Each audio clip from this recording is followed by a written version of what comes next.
Получих отговор на мое питане за реда и допуска на спиране на автобуси пред зала Добрич.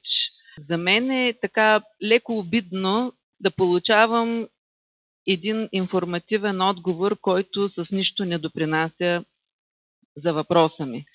Аз съм напълно наясно, че има издаден маршрутен пропуск за МПС-та, обслужващи общоградски прояви с временен характер. Естествено, че ще влизат автобуси там. Моят въпрос беше, защо се допуска автобусите по време на спектакъл да стоят пред стълбите на залата, когато официално облечени наши съграждани, т.е. ние влизаме в залата. По този въпрос, разбира се, отговор нямам.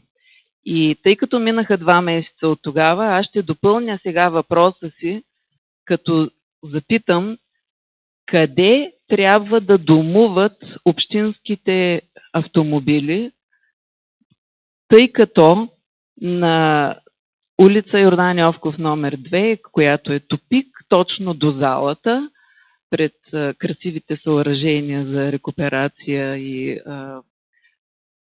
климатизация, стои бус, бял бус на общината, от който често виждаме как, не знам, един млад човек изважда акумулатора, отнася го някъде, връща го, буса си стои там, стъпъл е на канавката, която и без това става езеро около нея по време на дъжд.